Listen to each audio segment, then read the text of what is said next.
तो ये 103B क्या कहता है? इन एनी सूट और अदर प्रोसीडिंग, इन किताब निकाल लीजिए आप लोग तो समझने में आसानी होगी। सरोज जी, किताब है आपके सामने, नहीं तो नेट पर मोबाइल में सिस्टम में देखिए। इन एनी सूट और other proceeding in which a record of rights prepared and published under this chapter, माने प्रिपेयर भी होना चाहिए जैसा इस चैप्टर में प्रावधान है, और पब्लिश्ड भी होना चाहिए अंडर दिस चैप्टर, और a duly certified copy thereof, यानी कि ओरिजिनल खतियान। तो जब खतियान बनता है तो ओरिजिनल खतियान रैयत को दे दिया जाता है, उसको बोलते हैं रैयत का कॉपी, रैयती खतियान, वो ओरिजिनल हुआ। और वहां जो रहता है कलेक्टर के यहाँ, उसके ऑफिस में, वो रहता है एक खतियान का रजिस्टर, पहले रजिस्टर पर एंट्री होता है, तो बाद में उसी रजिस्टर से सर्टिफाइड कॉपी लोग लाता है, इसीलिए उसको सर्टिफाइड कॉपी कहते हैं। तो उसी में यहां कहा गया, और a duly certified copy thereof, और एक्सट्रैक्ट देयर ऑफ, अगर उसका एक्सट्रैक्ट भी होगा, is produced, such record of rights shall be presumed to have been finally published, ये presumption attached है, unless such publication is expressly denied, तो इसलिए irrebuttal भी है, डिनाई करेगा तो एस्टेब्लिश करना पड़ेगा। And certificate signed by the revenue officer और by the collector of any district in which the local area, state or tenure or part thereof to which the records of rights relates is wholly or partly situated, stating that a record of rights has been finally published under this chapter shall be conclusive evidence of such publication। तो दो जगह शैल आया है, एक final publication के लिए और कंक्लूसिवनेस इन evidence, और सर्टिफिकेट ही मेन है। The state government may by notification declare with regard to any specified area that a record of rights has been finally published for every village included in such area, and such notification shall be conclusive evidence of such application। Every entry in a record of rights so published shall be evidence of the matter referred to such entry। फिर दूसरा presumption, पहला publication का presumption हुआ कि ये duly published है, और जो सर्टिफिकेट देगा सेटलमेंट ऑफिसर या कलेक्टर, दो में से कोई दे सकता। और तीसरा प्रिजम्पशन जो है, every entry in a record of rights, तो एंट्री मीन्स खाता नंबर, प्लॉट नंबर, रैयत का नाम, अराजी, चौहद्दी, किस्म जमीन जो भी लिखा हुआ है, every entry in a record of rights so publish shall be evidence of the matter referred to such entry and shall be presumed to be correct until it is proved by evidence to be incorrect। तो इसीलिए correctness, genuineness का presumption finally published record of right यानी कि खतियान के साथ attached है।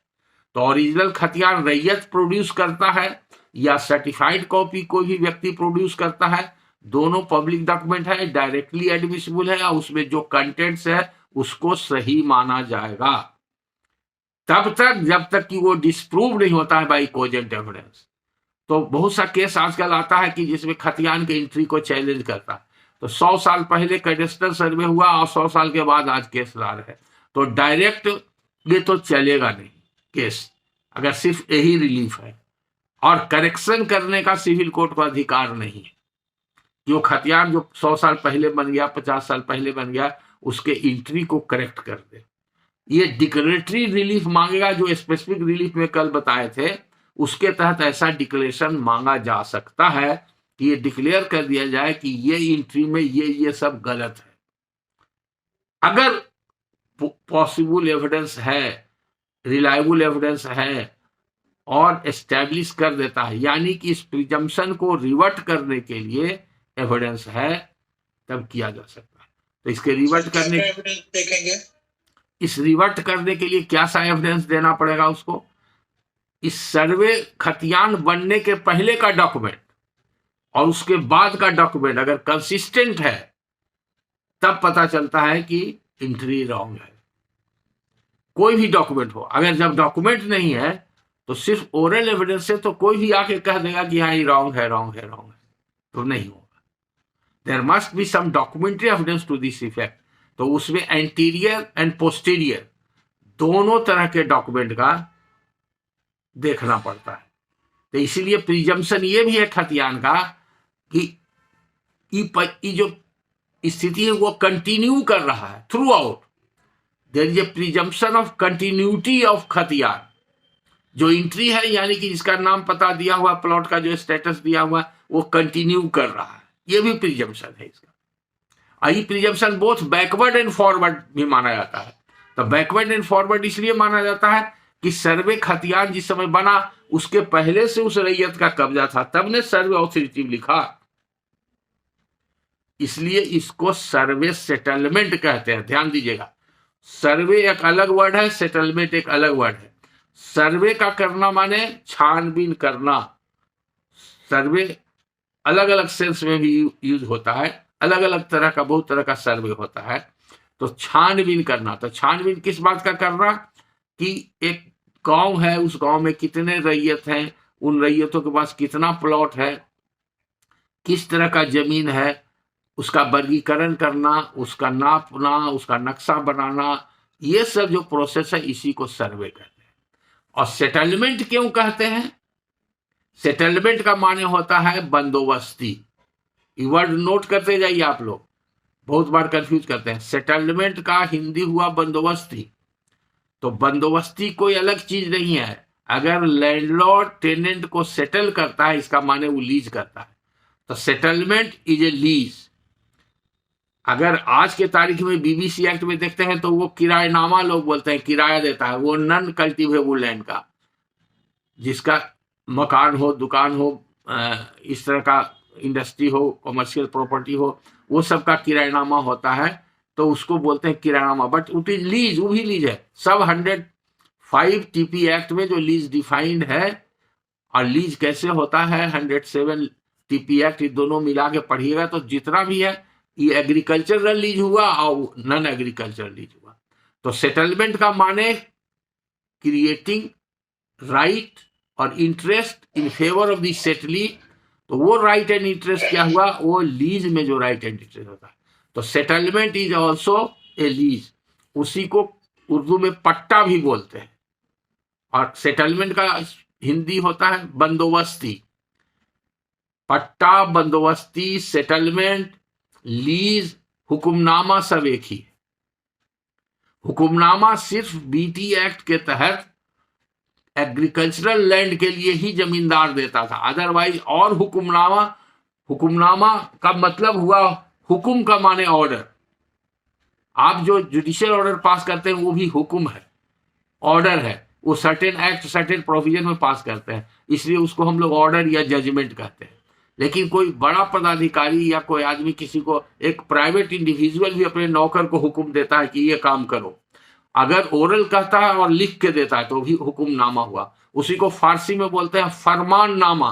फरमान जाने, फरमान का मतलब ही हुक्म हुआ। तो फरमान नामा, हुक्मनामा, ये सब जो है, अगर उस फरमान नामा, हुक्मनामा से कल्टीवेबल लैंड का राइट इंटरेस्ट कुछ क्रिएट किया गया है इन फेवर ऑफ एनी पर्सन, तो उसी को कहते हैं सर्वे या लीज कहते हैं या सेटलमेंट कहते हैं। तो सर्वे के टाइम में लैंडलॉर्ड ने रैयत को कोई अलग से हुक्मनामा लिख के नहीं दिया, ना कोई लीज का डीड लिखा, ना पट्टा लिखा, ना बंदोबस्ती लिखा।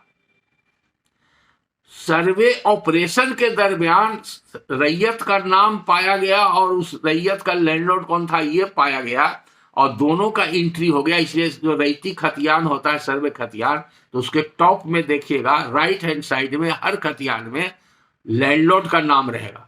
1, 2, 3, 4 जितना भी रहेगा सब रहेगा। और सबके आगे लैंडलॉर्ड का नाम, एड्रेस पूरा नहीं रहता, इसलिए उसके रिकॉग्निशन के लिए उसके आगे लिखा रहता। जैसे लिखा रहेगा रानी भुवनेश्वरी कुंवर, मुंदर्जे खेबट नंबर 118। तो वो इंडिकेट करता है कि ये इसके जमींदार रानी भुवनेश्वरी कुंवर है, जिनका की अलग खतियान है वो खेबट कहलाता है और उसका नंबर 118 है। जब खेवट 118 का आप कॉपी लेंगे तो देखेंगे कि वही रानी भुवनेश्वरी कुंवर उसकी जमींदार है और वो कौन तौजी के मालिक हैं। जितना तौजी उनके अंदर रहेगा, वो जमींदार का जो अलाउट होता था वो तौजी कहलाता था, और रैयत का होता था जो खाता कहलाता था, और कितना रेंट उनको आता है और टोटल एरिया उनके जमींदारी में कितना है, ये सब उसमें एंट्री मिल जाएगा खेवट से। तो इससे पता चल गया। तो सर्वे का कई पर्पस था, मल्टीपर्पस था। जैसा कि बैकग्राउंड बताया कि लैंडलॉर्ड को सारा अधिकार था, रैयत को अधिकार नहीं था। तो रैयत को for the first time tenancy law के जरिए टेनेंसी कन्वे किया गया, और टेनेंसी कन्वे के लिए उसको कोई अलग से लीज डीड या हुक्मनामा नहीं दिया गया। बाई स्टैट्यूटरी ऑपरेशन वो टेनेंट हो गया। जैसे ही खतियान में नाम इंटर कर दिया गया रैयत का और लैंडलॉर्ड का, तो वो टेनेंसी क्रिएट हो गया, एग्रीकल्चर टेनेंसी क्रिएट हो गया। तो इसीलिए फॉर द फर्स्ट टाइम रैयत को जो राइट मिला लैंड में, right to hold, possess and cultivate, उसका राइट सेटल हो गया, उसको कन्वे कर दिया गया by entering all those things in the khatiyan survey record. तो इसीलिए सर्वे हुआ और उसको राइट भी हुआ, एक ही साथ दोनों हुआ। इसलिए उस डॉक्यूमेंट को बोलते हैं सर्वे सेटलमेंट, माने सर्वे भी हुआ और सेटलमेंट हुआ। तो सर्वे सेटलमेंट से राइट क्रिएट हो गया, और उसके बाद सर्वे सेटलमेंट के बाद जो जमींदार का जमीन था, खास जमीन था, या आम में अगर नेचर चेंज होने के बाद उसका कब्जा हो गया, या रैयत का नीलाम के बाद हो गया, वो भी फिर खास बन गया, तो उसको भी उस सेटल। तो खतियान बनने के बाद जो सेटलमेंट की प्रक्रिया हुई वो ट्रांसफर ऑफ प्रॉपर्टी एक्ट के तहत हुआ। ट्रांसफर ऑफ प्रॉपर्टी एक्ट, चूंकि हुक्मनामा का माने है लीज, वो उगनी देवी वाला केस में इसको बहुत अच्छी तरह समझाया गया है। पहला 60 पटना में मान लिया गया था कि हुक्मनामा से टाइटल होता है, उसको 64 पटना ने ओवर रूल कर दिया कि नहीं, hukumnama is a document of lease, it requires registration under section 105 read with section 107 TP act, read with 17 sub clause 1 of the registration act. तो उसमें बहुत सारा मुकदमा खत्म हो गया।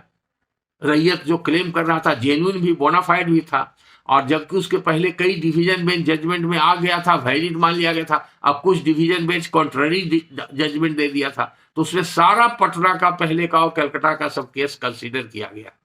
तो तीसरा फुल बेंच जब आया, तो तीसरा फुल बेंच में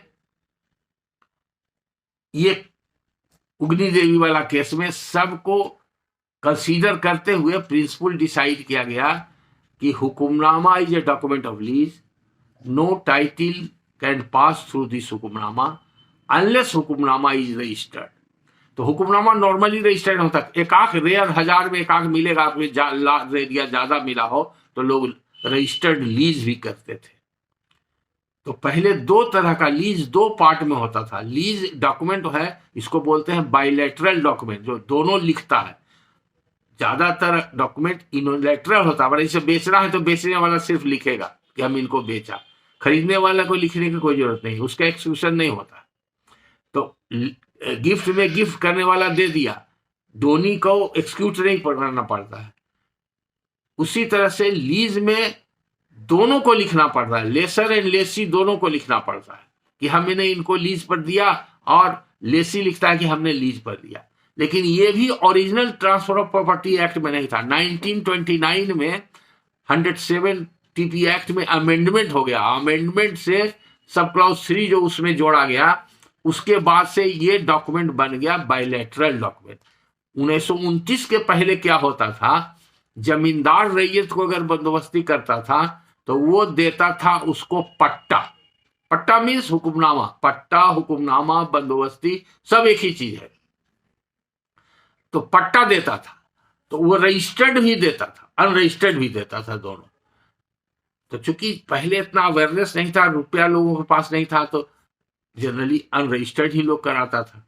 तो पट्टा देने के बाद वो कंप्लीट नहीं होता था ट्रांजैक्शन जब तक कि रैयत उसको एक्सेप्ट नहीं करता था।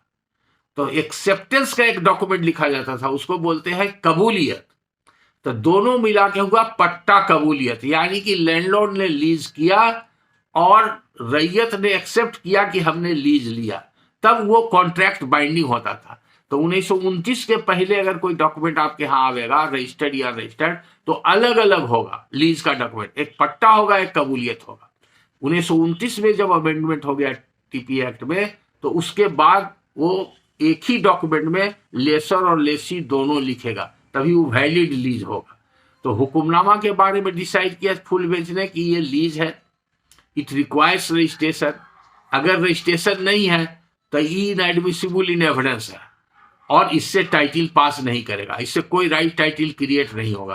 क्योंकि सेक्शन 49 रजिस्ट्रेशन एक्ट कहता है कि जो डॉक्यूमेंट कंपलसरी रजिस्ट्रेबल है, अगर वो रजिस्टर्ड है तो वो देखा नहीं जाएगा, इनएडमिसिबल एविडेंस है, उससे कोई राइट टाइटल इंटरेस्ट कन्वे नहीं करता है। तो ऐसी स्थिति में उसको सिर्फ कोलेट्रल पर्पस के लिए देखा जा सकता है। तो फुल बेंच में भी कहा कोलेट्रल पर्पस का मतलब कि जमींदार कौन था, रैयत कौन था और कौन साल उसको हुक्मनामा दिया गया, ताकि पोजीशन का पता चले कि उसके बाद कंटिन्यू उसका पोजीशन है कि नहीं। ये सब स्थिति को दर्शाने के लिए, देखने के लिए, जिसको कोलेट्रल पर्पस बोलते हैं, कोलेट्रल पर्पस के लिए ही वो देखा जा सकता है, कोलेट्रल पर्पस के लिए ही देखा जा सकता है। दूसरा, फुल बेंच में कहा गया कि तब तो ऐसा है कि किसी भी रैयत को हुक्मनामा मिल गया, बेचारा 10 साल 20 साल से जोत रहा है, डिस्प्यूट हुआ तो वो तो लूज कर जाएगा, उसका चला जाएगा, राइट टाइटल इंटरेस्ट खत्म हो जाएगा। तो उसमें कंसीडर किया गया कि नहीं, सिर्फ हुक्मनामा से ही राइट क्रिएट नहीं होता है। अगर हुक्मनामा इनवैलिड है और हुक्मनामा यानी कि लैंडलॉर्ड के आदेशानुसार, उसके मर्जी से, उसके एक्सेप्टेंस से, उसके कंसेंट से कोई जमीन रैयत को मिला और रैयत जोतने लगा, और जोतने के एवज में चूंकि रैयत का ऑब्लिगेशन है टू पेरेंट, वो रेंट देने लगा लैंडलॉर्ड को, तो रेंट लिया, उसके बाद वो रसीद दे दिया उसको लैंडलॉर्ड। तो ये by taking rent from the raiyat, accepting the rent paid by the raiyat and in lieu thereof granting a rent receipt to the रैयत, ये जो ट्रांजेक्शन हुआ, payment of rent and acceptance of rent, it creates a raiyati interest. तो by conduct of parties raiyati interest is created, means the landlord has already accepted so and so as a raiyat, तो उसको righty right create हो गया। Righty right create हो गया तो as good as, इसका मतलब हो गया कि ये ओरल राइटी राइट क्रिएट हो गया, न हुक्मनामा की जरूरत, न लीज की जरूरत, न पट्टा बंदोबस्ती की जरूरत। तो उसी फुल बेंच में कहा गया कि मान लिया जाए कि हुक्मनामा इनवैलिड है, तो इतना के लिए कोलेट्रल पर्पस के लिए सिर्फ देखा जाएगा, और उस दिन से अगर लैंडलॉर्ड को रसीद, ये रुपया दे रहा है लगान का और रसीद मिल रही है, तो उसका टाइटल परफेक्ट माना जाएगा। फिर उसका कॉर्पोरेशन होगा कब? आज के तारीख में बहुत सा जाली रसीद बना लेता है, इसलिए बताए हैं, बराबर बताए हैं, और सरोज कीर्ति जी ध्यान से सुनिएगा, जब उसके बाद वो जाली है फरेबी है कि नहीं, इस पर ध्यान देने के लिए कि जब जमींदारी का वेस्टिंग हुआ तो जमींदार ने रिटर्न जमाबंदी दाखिल किया, जिसको वेस्टिंग रिटर्न भी बोलते हैं। तो वेस्टिंग रिटर्न दाखिल करने समय सभी रैयत का लिस्ट, उसका कितना एरिया है और कितना रेंट है, उसको वेस्टिंग रिटर्न में देना पड़ता था। उसी के आधार पर सरकार उसको कंपनसेशन देती थी, जिसका प्रावधान लैंड रिफॉर्म्स एक्ट और लैंड रिफॉर्म्स रूल्स में बना है। तो 1950 में वो एक्ट आया और 52 में रूल्स बना, तो उसके तहत मुआवजा लेने के लिए वो मैंडेटरी था, अदरवाइज उसको मुआवजा नहीं मिलता। उसमें पेनल प्रोविजन भी था। अगर ऐसा नहीं बनाया जाता तो जमींदार बहुत सा जमीन छिपा लेता, पूरा नहीं देता, तो उसको कंपनसेशन भी नहीं मिलता। तो ऐसा, और दूसरा है कि उसको पेनल प्रोविजन बना दिया है, फाइन और जेल तक का प्रोविजन बना दिया, ताकि सभी जमींदार बाध्य होकर के दे। कुछ जमींदार पर केस भी चला था। चूंकि सरकार के पास तो कोई रिकॉर्ड नहीं है, बाई स्टैट्यूटरी ऑपरेशन ओवरनाइट खत्म हो गया राइट, सभी लैंडलॉर्ड का राइट खत्म हो गया पूरे स्टेट के अंदर। तो जो कह सकते हैं राजा था वो रोड पर आ गया, लेकिन सरकार जब राजा बन गया तो सरकार के पास तो कोई रिकॉर्ड ही नहीं है।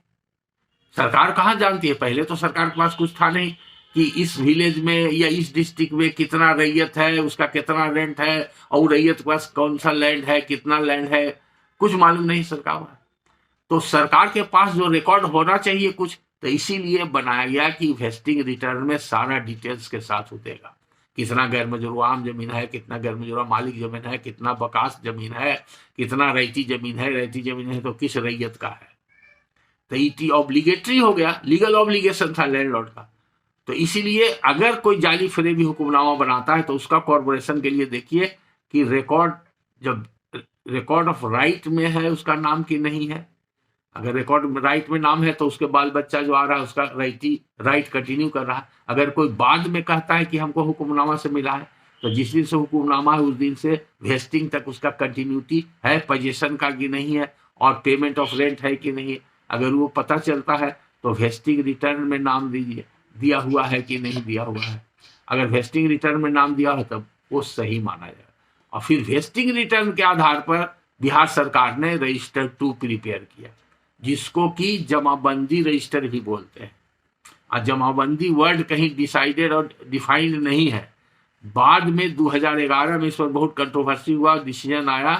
तो 2011 में जब म्यूटेशन एक्ट बना, उस म्यूटेशन एक्ट में जमाबंदी को डिफाइन किया गया। तो जमाबंदी का सीधा मतलब है रजिस्टर 2, पंजी 2 जिसमें हर रैयत के नाम एंट्री रहता है। और पंजी 2 क्या है? रजिस्टर 2 कई तरह का रेवेन्यू में रजिस्टर होता है। तो रजिस्टर 1 रहता है गवर्नमेंट के पास और रजिस्टर 2 रहता है रैयत के खाता के बारे में, वो ब्लॉक में रहता है, अंचल में कर्मचारी कस्टोडियन होता है उसका। तो रजिस्टर 2 में ही एंट्री रहता है कि किस रैयत का कितना एरिया है, कितना लगान लेना है। जब वो लगान देगा और रसीद उसको काटेगा तो उस पर डेट ऑफ रिसीट और रसीट का नंबर और अमाउंट रिसीव सब रजिस्टर 2 पर अंकित होते रहेगा। अगर वो रैयत जमीन बेच दिया तो जो कहते हैं म्यूटेशन करावेगा, तो जो खरीदार है वो म्यूटेशन करावेगा तो वो रजिस्टर 2 में वेंडर का नाम कट करके और इसका म्यूटेशन केस नंबर के आधार पर उसमें नाम इंटर हो जाएगा। इसको म्यूटेशन बोलते हैं, उर्दू में उसको बोलते हैं दाखिल खारिज। दाखिल का माने एक आदमी का नाम दाखिल करना, एंट्री करना, खारिज का माने कट देना, डिलीट करना। वही दाखिल खारिज की प्रक्रिया हुई, जिसको अंग्रेजी में म्यूटेशन कहते हैं और हिंदी में नामांतरण कहते हैं, जिसका अधिकार अंचल अधिकारी को है। तो जमींदार जब हुक्मनामा दिया, हुक्मनामा का कंटिन्यूटी पता चल गया रेंट रिसीट से और वेस्टिंग रिटर्न से, और उसके बाद रजिस्टर 2 बन गया, फिर सरकार रसीद देने लगी, तो उसका कंटिन्यूअस स्टेटस रैयत का कंप्लीट है। चेन ऑफ टाइटिल है, उसको टाइटिल है, उसको राइटी इंटरेस्ट एंड टाइटिल है। वो आदमी कुछ भी कर सकता है, बेच सकता है, इजारा कर सकता है, लीज कर सकता है, गिफ्ट कर सकता है। अगर उसका जमीन एक्वायर हो जाता है तो उसको कंपनसेशन लेने का अधिकार है। अगर उसके जमीन पर कोई एडवर्सली कब्जा करना चाह रहा है, इंक्रोच करना चाह रहा है तो उसको हटा भी सकता है, सूट भी ला सकता है, डिक्लेरेशन का रिलीफ भी मांग सकता है। यानी कि एब्सोल्यूट ओनर को जो भी राइट है, सभी राइट ऑलरेडी अटैच्ड है रैयत को रैयती लैंड में। इस आधार पर आपको अगर सूट में डिस्प्यूट होगा तो आपको देखना होगा। ये समझ गए ना? यहाँ पर कोई डाउट है तो बोलिए। नहीं सर, डाउट नहीं है, लेकिन सर जब जमींदारी उन्मूलन हुआ और जमींदार का जो अधिकार था वो जो है सरकार में निहित हो गया, तो उसके पहले जमींदार लोगों ने चालाकी किया कुछ, जैसे सर बता रहे हैं कि जान रहे थे कि जमींदारी हमारी जाने वाली है, तो वो उन्होंने क्या कुछ जो जमीनें थी जो हाँ बोलिए। लिंक कट गया आपका, ऑडियो बंद हो गया आपका। उनका लिंक चला गया सर। लिंक चला गया, अच्छा। कभी कभी नेटवर्क प्रॉब्लम में हो जाता है। गिफ्ट कर दिया लोगों को, वही बोल रहा हूं। हाँ हाँ बोलिए। तेरीज खतियान छूट गया है सर। तेरीज खतियान नहीं होता है। तेरीज होता है वो वेरिफिकेशन का डॉक्यूमेंट है। जो ड्राफ्ट खतियान बनता है और फाइनल पब्लिश होता है उसके बीच में तेरीज बनता है।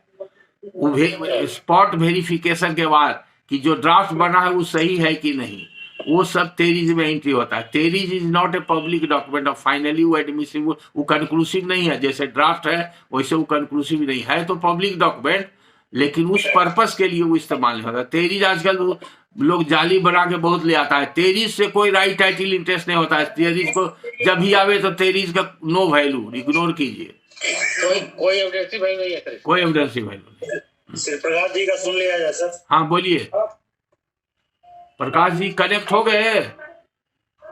सर अभी शांति, अभी कनेक्ट कर रहे हैं। जी सर, वही जमींदार जो है हाँ। पब्लिक लैंड को हाँ जमींदारी उन्मूलन के पहले उसने रैयत को बंदोबस्त कर दिया। हाँ हाँ और फिर रजिस्टर जब 2 बना हाँ तो अब तो उसने बंदोबस्त कर दिया, उसका नाम उसने चढ़वा लिया। हाँ तो पब्लिक यूटिलिटी की जो लैंड है और वो खतियान जो 1914 का 16 का है, उसमें दिखा रहा है कि ये नहीं, ये सार्वजनिक तालाब है या स्कूल है। और उसको जमींदारी उन्मूलन के ठीक पहले जमींदार ने बीच में सर 1916 के बाद और उस पब्लिक जो यूटिलिटी की लैंड है उसको बंदोबस्त कर दिया रैयत को, और उसके आधार पे वो अपना पोजीशन करता रहा। और फिर ये जो है रजिस्टर 2 में भी एंट्री हो गया, फिर बाद में वो आया। फिर सरकार जो है, जो पता चला सरकार को बाद में पता चल रहा है सर, 1950 के बाद पता चल रहा है, 60 में या कभी।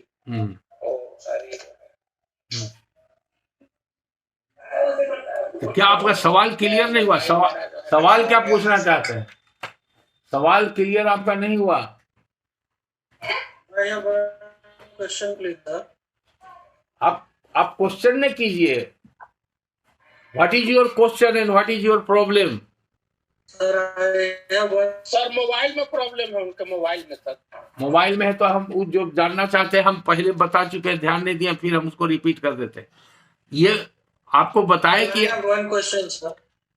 हाँ बोलिए। 2017 में गवर्नमेंट ने अमेंडमेंट लेके आए यूपी हार्ट एंड एक्ट में, सेक्शन 158 में। हाँ ऑडिबल सर? हाँ बोलिए ना, बोलिए बोलिए। बताया गया था कि उसमें ये बताया गया था कि during the operation of cadastral survey, if any portion of the land in respect to which the rent has not been fixed, then the zamindar shall not have any right to later fix the apply for the fixation of the rent in respect to that portion of land. ठीक तो है। तो क्या 17 में जो amendment आया, हाँ सवाल क्या है आपका, जोन बोलिए। सवाल मेरा ये है सर कि 17 में जो अमेंडमेंट आया उसमें 2 राइडर लगाए गए। The first rider is there should not tendency of any suit relating to that portion of land before any civil court in the form of title suit or whatever else. And the second rider was that when the person who applied for the fixation of such portion of land is not in possession, then the rent shall not be fixed. मेरा सवाल ये है sir कि ये 17 के amendment के बाद अगर किसी लैंडलॉर्ड का कोई ऐसा पोर्शन ऑफ लैंड या किसी रैयत का ऐसा पोर्शन ऑफ लैंड जो even after wasting of return या मतलब जिसका कोई रेंट फिक्सेशन नहीं हो पाया, कोई रेंट रोल प्रिपेयर नहीं हो पाया, किसी भी तरह का नहीं हुआ, तो उसका रेंट फिक्सेशन के लिए अब क्या रिमेडी है, जहाँ की वो आदमी उस लैंड के पोर्शन के पोजीशन में नहीं है। लैंड के पोर्शन में नहीं है, पोजीशन में नहीं है, तो पर वो चाहता है कि मेरा वो लैंड जो रह गया था जिसका रेंट फिक्सेशन नहीं हो पाया, तब इस एक्ट उसका प्रोविजन है कि इस एक्ट के वायरस को चैलेंज करे, इस एक्ट के वायरस को चैलेंज करे। जैसे हम इस एक्ट में फिर वैसे लैंड के रेंट फिक्सेशन के लिए 2 कंडीशन लगा दिए गए हैं। इसलिए लगा दिया गया कि बहुत टाइटल सूट पेंडिंग नहीं होना चाहिए। हाँ, तो टाइटल सूट तो पेंडिंग नहीं है। हाँ, लेकिन दूसरा कंडीशन ये है कि हम समझ गए आपकी बात, सवाल हम समझ गए, हम जो जवाब दे रहे हैं आप समझने का कोशिश कीजिए। जी जी बताइए सर। वो गलत है, किसी भी व्यक्ति को कोर्ट जाने से रोका नहीं जा सकता है, ये संवैधानिक अधिकार है, तो इसको चैलेंज कीजिए। ये अमेंडमेंट जैसे हम बताते हैं, अभी आप देखिए एक और जो हुआ है उसको हम चैलेंज किए हुए, वायरस BTH के वायरस को हाईकोर्ट में चैलेंज किए हुए, वो चीफ साहब के यहाँ है लगा हुआ, एक बार हियरिंग हुई है, सरकार से जवाब मांगा गया है। हमारे डिमार्केशन का पावर रेवेन्यू ऑफिसर में, सूट है पेंडिंग। सुनिए पहले सवाल करते हैं तो पेशेंस होना चाहिए सुनने का। सिर्फ सवाल कर रहे हैं और सुनिएगा नहीं तो समझ में आएगा। जी हम आपको समझा रहे हैं। दूसरे एक और अमेंडमेंट हुआ है बीटी एक्ट में, जिसमें कहा गया है कि जो अंचल अधिकारी यहाँ डिमार्केशन केस होता है, किसी लैंड को डिमार्केट करने के लिए, उस लैंड को डिमार्केट करने का प्रावधान अब बीटी, पहले कोई प्रावधान नहीं था, चैलेंज हो जाता था, दोनों पार्टी के कंसेंट से हो जाता था, लेकिन जहां चैलेंज हुआ वहां पर होल्ड हो गया था कि उसको कोई अधिकार नहीं है। तो वैसे स्थिति में एक अमेंडमेंट आ गया बीटी एक्ट में, और वो अमेंडमेंट के जरिए ये बना दिया गया कि डीसीएलआर को इंपावर कर दिया गया कि आप इतना उसमें लगे सारा, अपने आप में एक सेक्शन में पूरा प्रोसीजर दे दिया गया कि कितना पैसा देना पड़ेगा, कौन अमीन जाएगा, कैसे जाएगा, उस पर क्या ऑब्जेक्शन होगा, सारा प्रक्रिया बना दिया गया। तो वो भी हमारे क्लाइंट को ऑफेंडिंग लगा, तो हमने उसको चैलेंज किया वायरस को। तो जो आदमी आपसे सवाल पूछा है या जिसके तरफ से आप सवाल पूछ रहे हैं या आप जिज्ञासा के बस पूछ रहे हैं, तो उसका एक ही जवाब है, रेमेडी सिविल कोर्ट का जुडिक्शन बार्ड कर दिया है कि आप वहां जा ही नहीं सकते हैं। ऐसा कोई लॉ जो है वो अल्ट्रा वायरस ऑफ कॉन्स्टिट्यूशन। किसी को कहिए, अगर आप इंटरेस्टेड है तो आप भेज दीजिए, हम हाई कोर्ट में चैलेंज कर देते हैं। सर वही मेरे यहाँ टाइटल सूट है सर, इससे से रिलेटेड। हाँ, रैयत आया है, सेशन का मैटर को उठाया है। हाँ, और उधर टीनेंट के जो लैंडलॉर्ड के जो एजेंट है उन्होंने एलआरडीसी से मिलके हाँ, और उसका रेट फिक्सेशन करा लिया, जबकि वो पोजीशन में भी नहीं है लंबे समय से। तो अब तो आपको देखने का राइट हो ही गया। तो आप उल्टा सवाल हमसे पूछ रहे हैं। आपका प्रॉब्लम, आपका बीमारी पेट में है, आप बता रहे हैं कि आंख में प्रॉब्लम है। Your fact is different than your question which you have asked. Be careful why asking question. आपने वो एक्ट को पढ़ा, आपने देखा कि सिविल कोर्ट नहीं जा सकता है और पोजीशन उसका रहना जरूरी है। Under 2 condition revenue officer shall fix fair rent. इस अमेंडमेंट के पहले तक क्या था कि लैंड रिफॉर्म्स रूल्स में रेंट फिक्सेशन होता था। तो क्यों बनाया गया कि जब, अभी बैकग्राउंड में थोड़ा समझिए, बड़ा इंपॉर्टेंट क्वेश्चन है। जब वेस्टिंग हो गया तो रैयत का जमीन तो रैयत के पास रह गया और जमींदार वाला सब वेस्ट हो गया बिहार सरकार में। तो आपने जो प्रकाश जी पूछ रहे थे, लाइन कट गया, उनका पूछने का हम अंदाज समझ गए थे।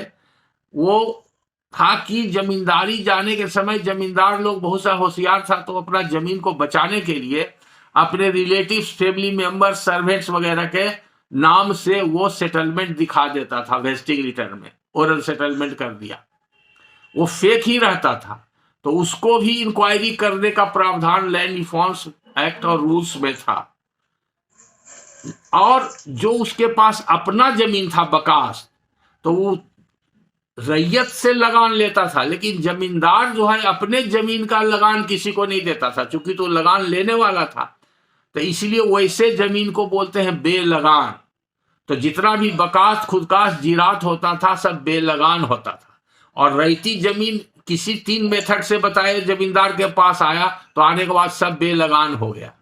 और मान लिए कि वो जमींदार खुद अपने पास रखा, तो वो रिटर्न में शो किया ये मेरा बकास्त है।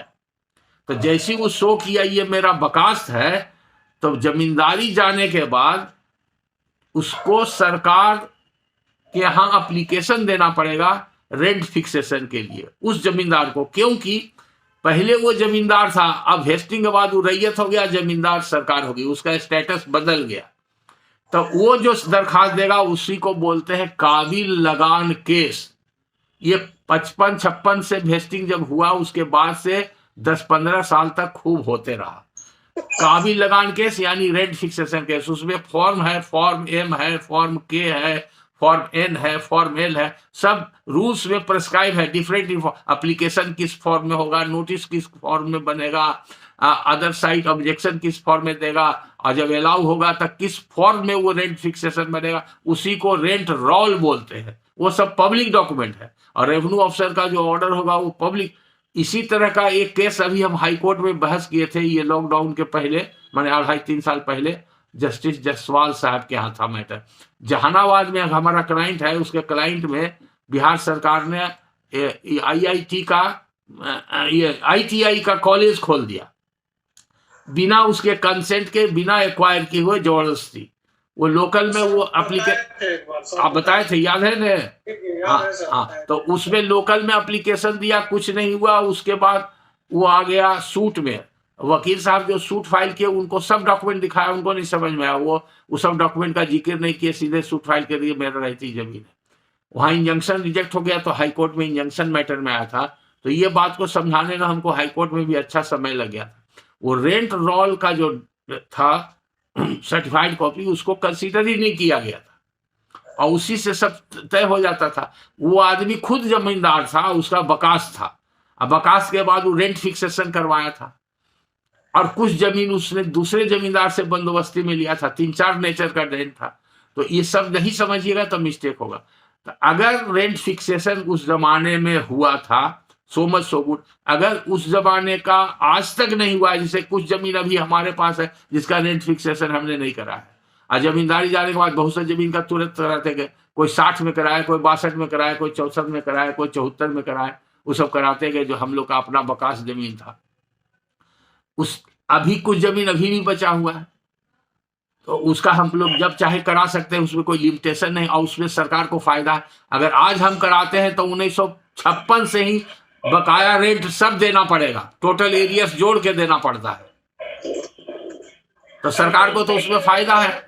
लेकिन ये बना दिया गया इसलिए, समझिए बैकग्राउंड अमेंडमेंट में, कि बहुत आदमी दूसरे के जमीन को खोज खोज के, बहुत सारा जमीन जिसको बोलते हैं रेन साइडों में पड़ा हुआ है, कोना में पड़ा हुआ है, छिपा हुआ या भुलाया हुआ जमीन है। वो अब तेज आदमी है गांव में, और बहुत सारे लैंड माफिया लोग, ब्रोकर लोग ये सब काम खूब कर रहा है। वो जा करके अपना किसी तरह से करवा लिया, जैसे आपके केस में कह रहे कि DCLR से करवा लिया। तो कब करवाया नहीं करवाया ग्राउंड पर तो हम नहीं सुनेंगे ना सर। क्या तो हाईकोर्ट में ही चैलेंज होगा। कौन सी वैलिडिटी के ग्राउंड पर तो हम नहीं, वो आप नहीं कर रहे, तो उसका रिमेडी है, वो क्लाइंट समझे, वो क्लाइंट जानेगा। आपके पास जो लॉ है वही आपको देख रहा है। आप उसको अल्ट्रा वायरस नहीं डिक्लेयर कर सकते, ही पावर आपको नहीं है। एक्ट को अल्ट्रा वायरस करने का नहीं है आपको पावर। तो आप यहाँ ही देखिएगा कि जो एविडेंस आया है, टाइटिल और पोजीशन किसका है, टाइटिल जो एस्टेब्लिश करता है, पोजीशन एस्टेब्लिश, उसके फेवर में डिक्री दीजिएगा। अगर DCLR का ऑर्डर वैलिड आपको लगता है अकॉर्डिंग टू टाइटिल, जिसका टाइटिल है उसी का पोजीशन है, उसी का रेंट है, तो वैलिड है। अगर टाइटिल पोजीशन A और B का है और रसीद काटने का DCLR C को ऑर्डर दिया तो एकदम गलत दिया है और उसका ऑर्डर कर दिया। हाँ, तो उसमें आपको उसका ऑर्डर को सेट असाइड करने का अधिकार है, उसको डिक्लेयर करने का अधिकार है, जो विदाउट जुडिक्शन है, इलीगल है, वो कर सकता है, वो सिविल कोर्ट कर सकता है, उसको कर दीजिएगा। लेकिन आज के तारीख में ये अमेंडमेंट के बाद अगर कोई एप्लीकेशन करेगा तो उसको उसी के हिसाब से, जैसे म्यूटेशन में कर दिया है, उसमें भी बहुत सा चेंजेस कर दिया। पहले कोई म्यूटेशन किसी का करा लेता था, अब अनरजिस्टर्ड डीड पर है तो म्यूटेशन नहीं होगा। जिसे विल ही जो कंपलसरी रजिस्ट्रेबल डॉक्यूमेंट नहीं है, लेकिन म्यूटेशन एक्ट के हिसाब से अगर विल जो है अनरजिस्टर्ड है और उसके आधार पर हो जाएगा तो उसका होगा ही नहीं म्यूटेशन। तो बहुत तरह का चेंजेस होते आ रहा है, तो ये इम्पोर्टेंट है ये। और अब टाइम कम बच रहा है, उसके बाद फिर दूसरा क्लास भी हमको है, कुछ क्लाइंट में, तो आप लोग अब जल्दी जल्दी सवाल पूछ लीजिए, कुछ और जो क्लैरिफिकेशन है हम क्लैरिफाई कर देते हैं 5 मिनट में।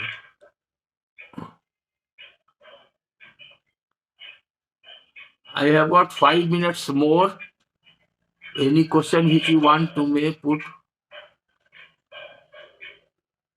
सर मेरा एक सवाल है। हाँ बोलिए। सर वो जो सेटलमेंट होता था, वो जो नारी वाला आपने बताया रंगत के साथ, हाँ, और वो सीट है, यानी लगान का जो जस्टिस आज के डेट में वो प्रेजेंट करता है कोर्ट में, तो क्या वो एडमिसिबल है एज एन एविडेंस? और उसका अगर देखिए, जितना भी रेंट रिसीट है, जमींदारी रेंट रिसीट या state rent receipt, public document नहीं है, ये प्राइवेट डॉक्यूमेंट है और इसको प्रूव करना पड़ेगा बाई एविडेंस कि किसका लिखा हुआ है, कौन गुमस्ता पटवारी का है जमींदारी रसीद लिखा हुआ, किसका दस्तखत है, सरकार का है तो कर्मचारी किसने लिखा, ये पब्लिक डॉक्यूमेंट नहीं है। और दूसरा प्रिजम्पशन क्या है कि रेंट रिसीट जो होता है it is neither evidence of possession nor evidence of title. न पोजेशन का एविडेंस है न टाइटल का एविडेंस है, लेकिन ये कॉर्पोरेटिव एविडेंस में इस्तेमाल किया जा सकता है। अगर कोई कहता है कि हमारा टाइटल है और हम पोजेशन में हैं और हम सरकार को लगान दे रहे हैं, तो उसके प्लीडिंग के सपोर्ट में ये एविडेंस जाएगा और टोटलिटी इफेक्ट देखा जाएगा, तो उसको कंटिन्यूएशन में माना जाएगा कि इसका पोजेशन है और ये लगान भी दे रहा है। बट अगर सिर्फ कोई रेंट शीट दे देता है और कहता है कि हमारा पोजेशन है, तो that rent receipt itself is not an evidence of possession.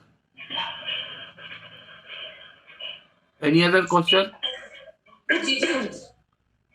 Sir एक क्वेश्चन मेरा सर, भागलपुर सर। हाँ बोलिए सर, ये जो रॉन्ग एंट्री पर जो सूट्स फाइल हो रहे हैं सर अभी, हाँ तो कुछ केसेस में देखते हैं कि सर वो स्टेट ऑफ बिहार की जो पार्टी बनाता है और कुछ केस में नहीं बनाता है। तो क्वेश्चन के तो बताएं सर, पार्टी बनने की दिक्कत क्या है? तो यहाँ से क्या कंसेप्ट है सर स्टेट ऑफ बिहार?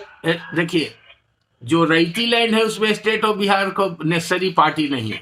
अगर वो पार्टी बना देता है, उसको पार्टी बनाने से आपको कुछ अननेसेसरी डिले होगा या झंझट बढ़ेगा, तो ऑर्डर 1 रूल 10 में तो आपको अधिकार है पार्टी को स्ट्राइक ऑफ करने का, ऐड करने का। आप पूछिए कि नेसेसरी पार्टी नहीं है तो प्रॉपर पार्टी है कि नहीं। अगर कोई प्रॉपर पार्टी भी नहीं है तो उसको स्ट्राइक ऑफ कर लीजिए। लेकिन अगर गैर मजरूआ मालिक जमीन है और गैर मजरूआ आम जमीन है सूट लैंड में, चाहे उसका जो भी क्लेम हो, अगर गैर मजरूआ आम मालिक है तो स्टेट को पार्टी होना जरूरी है। और हाँ, और रईती जमीन में नहीं है, रईती जमीन में नहीं है।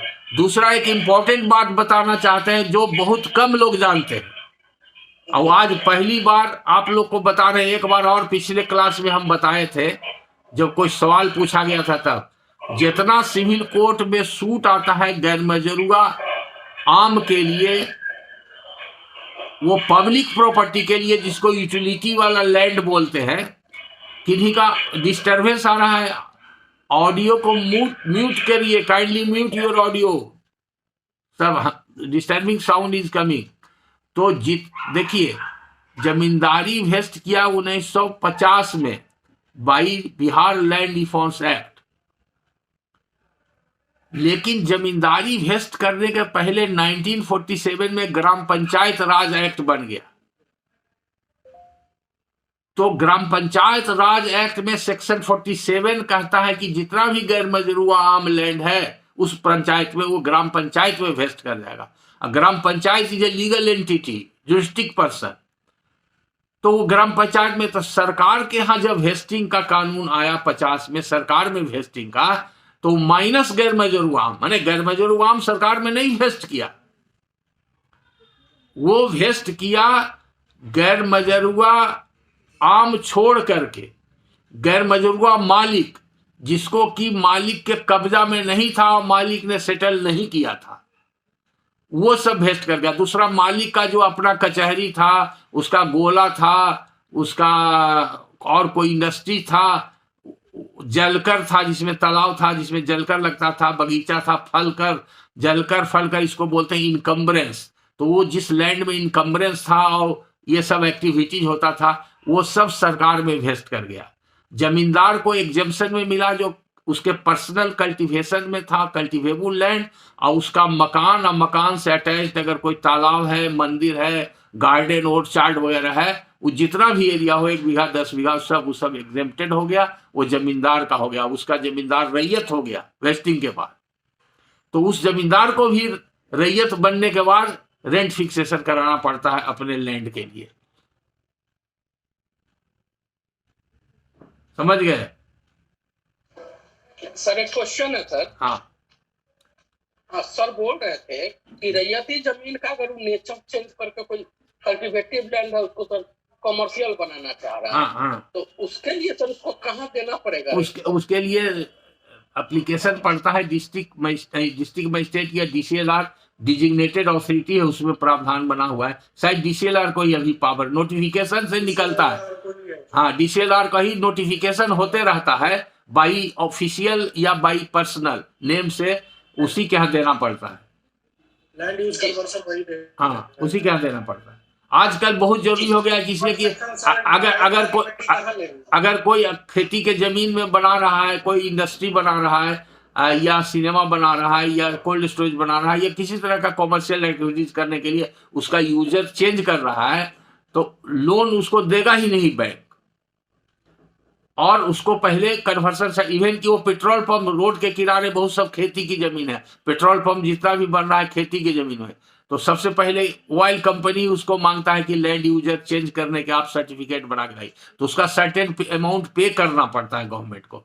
तो गवर्नमेंट को मॉनेटरी बेनिफिट है और उसकी एक प्रक्रिया है, उसके हिसाब से वो परमिट करता है। रिजेक्ट जल्दी नहीं होता है, सबका हो ही जाता है। तब अगर नहीं करेगा तो उसको बाद में सरकार फाइन भी कर सकती है, उसमें सब प्रावधान बना हुआ है, या रोक भी लगा सकती है। तो इसीलिए वो करना जरूरी है, और बैंक से अगर लोन लेता है तो वहां पर बहुत जरूरी है।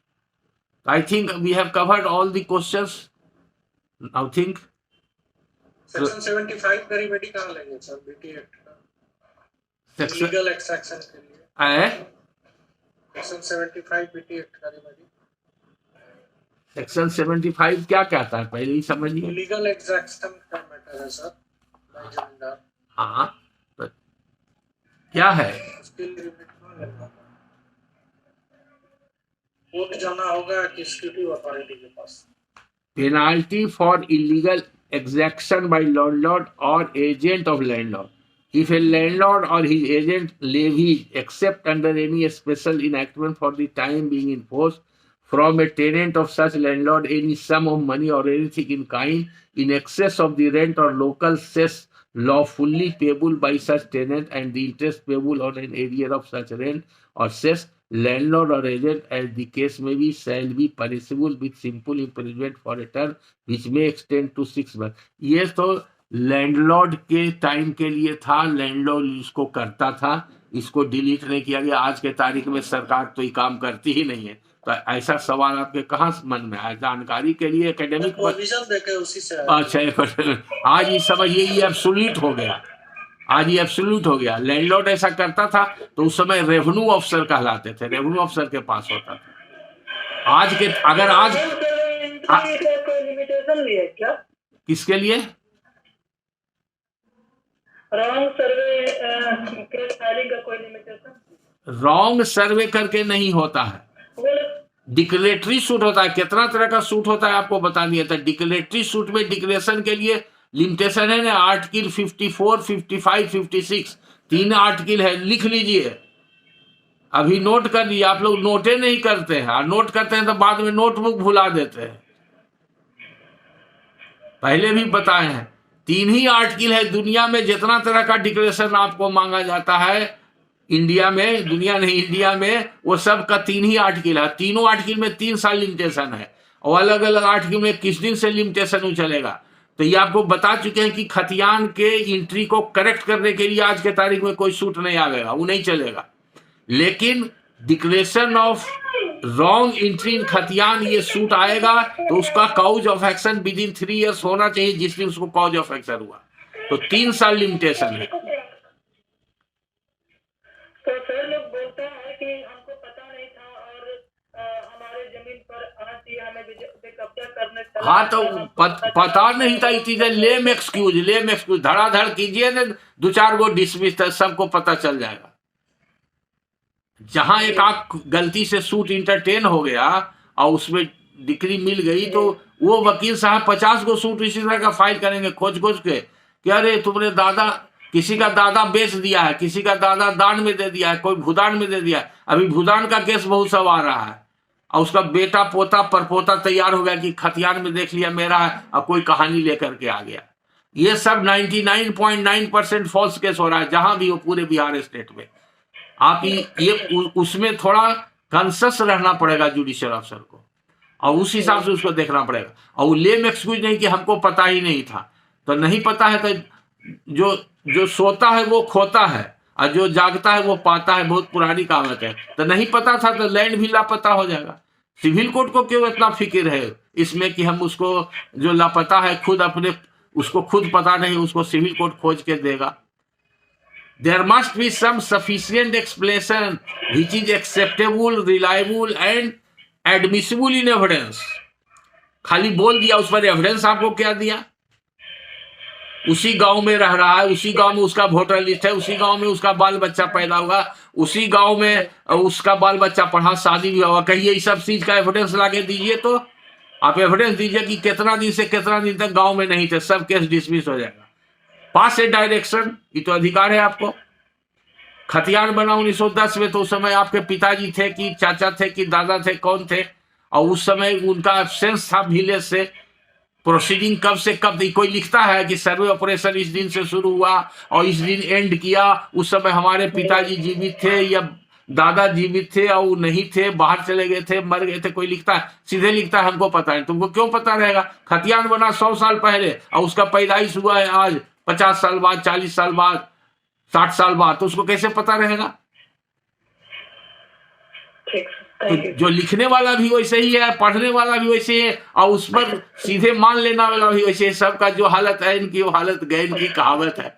इस पर बी कंसस अबाउट ऑल दोज, उसको बोलते हैं फ्राइवोलस एंड वेक्सेसस प्लीडिंग्स। वो अपने इंटरेस्ट में उस तरह का लोग फ्रेम कर देता है जो नहीं होना चाहिए। तो जब आपके पास उसका ज्ञान रहेगा तभी ना आप उसको पकड़िएगा। 4 को क्वेश्चन कीजिएगा, जवाब कोई वकील साहब नहीं देंगे, चाहे कितनों काबिल है। नहीं देते हैं तो क्या होगा? तो अब आप उनके प्रति आपको सहानुभूति क्यों है? जज को कहा जाता है कि हृदय नहीं होता है, उसको सिर्फ दिमाग होता है, बुद्धि और विवेक होता है ना? दिल से नहीं काम कर रहा है, को दिमाग और बुद्धि और विवेक से काम कर रहा है। जहां किसी पर दिल आ गया तो बड़ा मुश्किल हो जाएगा। तो कुछ भी ग्रांट आप कर सकते हैं, दिल नहीं लगाना है, उसमें दिमाग लगाना है, यही फर्क है। दिल का दायरा बहुत ज्यादा होता है और दिमाग का दायरा सीमित होता है। दिमाग में बुद्धि और विवेक उस पर लगाम लगाता है कि करना चाहिए कि नहीं करना। तो आपका पावर, जुडिक्शन सब समझ में आएगा कि हम अपना जुडिक्शन को एक्सीड कर रहे हैं। कोई भी ऑर्डर लोअर कोर्ट का होता है तो हम लोग हाई कोर्ट में चैलेंज करते हैं, तो उसमें सिविल कोर्ट के ऑर्डर को सीपीसी में लिखते हैं, रिवीजन जुडिक्शन में, the court below has committed jurisdictional error. जब जुरिडिक्शनल एरर हम बता देंगे तो हाई कोर्ट इंटरफेयर कर जाएगा। तो यही जुरिडिक्शनल एरर है कि कहां पर आपको काम करना चाहिए वो आप नहीं किए, या जो नहीं करना चाहिए वो कर दिए, तो ये दोनों जुरिडिक्शनल एरर में आता है। तो इसलिए ये हमेशा ध्यान रखना चाहिए कि हम जुरिडिक्शनल एरर कमिट नहीं करें व्हाइल एडजुडिकेटिंग एनी लिटिगेशन। ठीक है? Now the class is over. Thank you. Thank you, sir.